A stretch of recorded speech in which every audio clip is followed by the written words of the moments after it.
আসসালামু আলাইকুম। আশা করি সবাই ভালো আছেন। It's me Ashraful Islam Lalon. Ashraful Islam Lalon Italy page এবং ইউটিউব চ্যানেল যে যেখান থেকে দেখছেন সবাইকে আন্তরিক ভালোবাসা ও অভিনন্দন। যারা ফেসবুক থেকে দেখছেন ফেসবুক পেজটি লাইক ফলো শেয়ার দিয়ে এবং ইউটিউব চ্যানেলটি সাবস্ক্রাইব করে পাশে থাকুন। ধন্যবাদ। তো আজকের টপিকটি হলো যে ইতালি বিএফএস গ্লোবাল আজকে কি পরিমাণ পাসপোর্ট রিটার্ন দিয়েছে এবং কি পরিমাণ ভিসা ডেলিভারি দিয়েছে। তো আজকে 27শে নভেম্বর 2024 রোজ বুধবার। তো আজকে মোট রিটার্ন ডেলিভারি সংখ্যা ছিল প্রায় 700টি এবং মোট ভিসার সংখ্যা ছিল প্রায় 10টি এবং ফ্যামিলি ভিসা ছিল 6টি এবং এগ্রিকালচার ভিসা ছিল একটি, স্পন্সর ভিসা একটাও হয় নাই আজকে এবং ট্যুরিস্ট ভিসা ছিল 2টি, স্টুডেন্ট ভিসা ছিল একটি এবং বিজনেস ভিসা ছিল না একটাও। তো এর কম বেশি হয় ভিসা কম বেশি বলতে কি যে ফ্যামিলি ভিসা এবং স্টুডেন্ট ভিসা এবং বিজনেস ভিসা এবং ট্যুরিস্ট ভিসা কম বেশি হয়।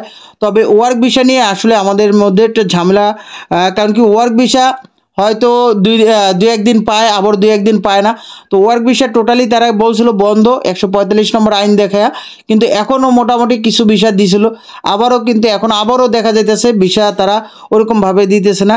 তো এখন প্রচুর পরিমাণ পাসপোর্ট রিটার্ন দিতেছে দৈনিক মোটামুটি অ্যাভারেজে 1000 বা 700-800 এরকম বা 1500 এরকমভাবে তারা পাসপোর্ট রিটার্ন দিতেছে।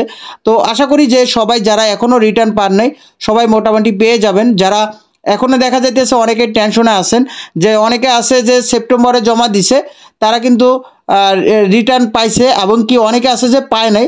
তো অনেকে আবারও আছে ডিসেম্বরে জমা দিছে 2023 সালে, তারা আবার রিটার্ন পেয়ে গেছে। তো এটা কোনো চিন্তার কোনো কারণ নেই, অবশ্যই আপনিও রিটার্ন পাবেন। তবে এখন আবার আরেক পক্ষ আছে যে রিটার্ন মানে কি যে ভিসা পাবে না এরকম একটা অনেকের টেনশন আছে। অবশ্যই আপনি এরকমটা না, যেহেতু আপনাকে যদি ভিসা নাই দিত বিএফএস গ্লোবাল বলেন বা এম্বাসি বা ইতালি পেভুত্তরা যদি আপনাকে ভিসা নাই দিত তাহলে কিন্তু আপনাকে রিজেক্ট করে কিন্তু একবারে রিটার্ন বা ডেলিভারি দিয়ে দিতে পারতো, রিটার্ন দিত না তাহলে।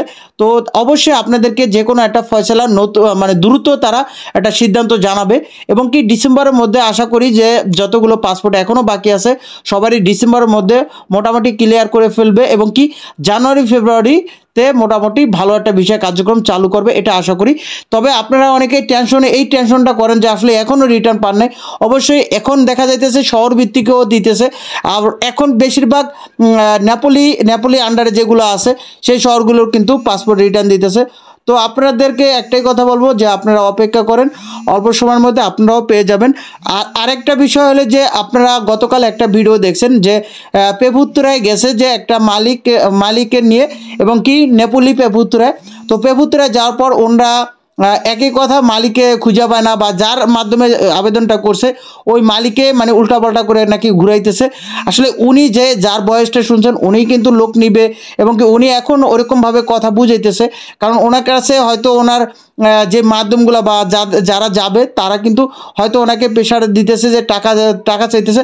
অবশ্যই তাকে প্রেশার দেওয়াটাও ঠিক আছে, কারণ এখন যেহেতু অনেকের কাছে 10 থেকে 12 লাখ টাকা নিয়ে রাখছে, তো তাদেরকে তো অন্তত পক্ষে কিছু টাকা দিলেও তো দিতে পারে, কারণ সে যদি 12 লাখ টাকা নিয়ে থাকে তার উচিত যে যাবে তাকে 6 লাখ টাকা দিয়ে যে বাকি টাকা যদি ভিসা হয় বা পরবর্তীতে পাসপোর্ট জমা দেয় পরবর্তীতে টাকা দিক, কারণ প্রত্যেকটা মানুষই কিন্তু এখানে কোটিপতি না, প্রত্যেকটা মানুষই কিন্তু বিভিন্ন মানুষের কাছ থেকে টাকা পয়সা আইনে দিছে।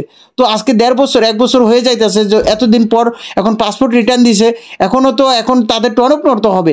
আমি দেখছি যে অনেক ভুক্তভোগী মানে রাস্তা ঘোরার মতোই, কারণ তারা রাস্তায় ঘুরতেছে কিন্তু যারা নিবে তারা কিন্তু তাদের মতো কাজ করতেছে ইতালিতে বসে, বা তাদের কাজ ঠিকই চলতেছে এবং দেখা যাইতেছে যে অনেকের আন্ডারে 50 জন 60 জন যাইবে, হ্যাঁ তাদের কিন্তু তাদের টাকা দিয়ে ব্যবসা বাণিজ্য করতেছে, কিন্তু এইটুকু তাদেরকে সুযোগ দেয় না। ঠিক আছে, ভিসা হইতেছে না তাদের সমস্যা না, কিন্তু এইটুকু বলে না যে আজকে 7 লাখ টাকা নিছে তারে 3 লাখ টাকা রিটার্ন দিয়ে দিই, এইটুকু বলতে পারে যে আসলে ভিসাটা হইলে পুরোপুরি টাকা দিয়েই তো যাইব। বেচারা তো বাংলাদেশ থেকে তো ভিসাটা পাইলে দিয়েই যাব, বা ভিসার রিসিপ্টটা কিন্তু অনেকে রেখে দেয়। আমি যে আসলে আপনাদের যারা ভিডিওটা দেখেন আপনারা কমেন্ট বক্সে জানাবেন যে আসলে আপনারা পাসপোর্ট জমা দেওয়ার পর আপনাদেরকে লম্বা রিসিটটা কিন্তু আপনার যে মাধ্যম তারা কিন্তু রেখে দিছে। একটাই কারণ, আপনার যদি কোনো রকম ভিসা হয় বা ভালো মন্দ কিছু একটা হয়ে যায়, তাহলে আপনি যদি ইতালি চলে যান গা, এই জন্য তারা কিন্তু রিসিটটা নিয়ে রাখে। ঠিক আছে, বেশ ভালো যদি রিসিটটা নিয়ে রাখে। তবে আপনি যে 12 লাখ টাকা দিয়েছেন বা 6 লাখ টাকা দিয়েছেন বা 7 লাখ টাকা দিয়েছেন, এই টাকার অর্ধেক টাকা তো আপনাকে রিটার্ন দেওয়া উচিত, যেহেতু 1 বছর প্রায় হয়ে গেছে গা সবারই অলরেডি। যারা 23 সালে জমাইছে অলরেডি সবারই কিন্তু এক বছর হয়ে গেছে গা। তো এখন তারা কিন্তু ইচ্ছা করলে তারা যেহেতু আপন আত্মীয় স্বজনের মাধ্যমে জমাইছে বা তারা আত্মীয় মানে এটা বলে যে না আমি তোমার আত্মীয়, তো সে কিন্তু ইচ্ছা করলে আপনাকে কিছু টাকা দিতে পারে। এটা আসলে একজন আরেকজনের জন্য সাহায্য করা মনে করি। এটা আসলে তারও কিন্তু দোষ না, এবং কি আপনি যে ইতালি যাবেন বা আপনি যে আবেদন করছেন বা তার মাধ্যমে আপনারও কিন্তু দোষ না। আপনারও স্বপ্ন আছে যে ইতালি যাবেন, এবং কি একজনের মাধ্যম ছাড়া কিন্তু ইতালি যাওয়া যায় না। হয়তো আপনার চাচা বা খালু বা মামা বা আপনার আপন ভাই ব্রাদার এই মাধ্যম দিয়ে কিন্তু অনেকে যায়। তবে এর মধ্যে কিন্তু অনেকে আছে যে টাকা পয়সা নিয়ে রাখছে, ফুল টাকা অনেকে নিয়ে রাখছে। তো তাদেরকে এই কথাটাই বলি যে আসলে আপনার যেহেতু আত্মীয় লাগে বা এরকম একটা কিছু, আপনি অন্তত পক্ষে অর্ধেক টাকা তাকে দিয়ে দেন। অর্ধেক টাকা দিয়ে তারও একটু স্বস্তি দেন, এবং কি সে যদি অন্য মানুষের কাছ থেকে টাকা পয়সা আনে, তো অবশ্যই সে কিন্তু তাদেরকে দিতে পারবে। আসলে অনেকের কাছে এই কথাগুলো ভালো লাগবে না, যেগুলো যৌক্তিক, এবং কি একটা মানুষের সাধারণ মানুষের হিসাবে আমি মানুষের যেহেতু এত তো মানুষের ভুক্তভোগী, মানুষের কষ্টটা আমি দেখি বা মানুষ অনেকে অনেক কথা বলে। তো এই কথাটা হলে বলার কারণে কিন্তু আমি এই কথাগুলো বললাম। অবশ্যই যার মাধ্যমে যান বা সবাই কিন্তু আমরা একে অপরের যে বন্ধুত্ব হিসাবে মতো বা আমাদের আত্মীয় স্বজন মাধ্যমে কিন্তু আমরা যাই। তো তারা কিন্তু ইচ্ছা করলে আপনাকে কিছু টাকা পয়সা দিতে পারে। ঠিক আছে, অনেকে বলে যে মালিকরে দিছে বা পেপুত্তরায় টাকা পয়সা দিয়ে রাখছে, এটা আসলে সম্পূর্ণ ওরকমভাবে গুজব। কারণ কি অতটা টাকা না, আপনার কাছ থেকে অনেক কাছ থেকে দেখছি 12 লাখ টাকা নিয়ে রাখছে। 12 লাখ টাকা কি সে আপনার মাধ্যম কি যে আপনার যে উকিল বা মালিকের দিয়ে রাখছে, এত টাকা তো দেয় নাই। আর অবশ্যই টাকা কিছু দিতে হয়, অবশ্যই একটা ভিসা দিলে বা তারও কিন্তু ওরকম সন্তুষ্ট করে কিন্তু আপনাকে নিতে হয়। তবে এত টাকা পয়সা দিয়ে রাখা নাই, অবশ্যই তার কাছে কিন্তু কিছু টাকা আটকে রাখছে, আপনার কাছ থেকে বেশি টাকা নিয়ে রাখছে। তো অবশ্যই আমি ওই কথাটাই বলবো, যারা আবেদন করছেন সাধারণ ভুক্তভোগী সবার পক্ষ থেকে কিন্তু আমি কথাগুলো বলি।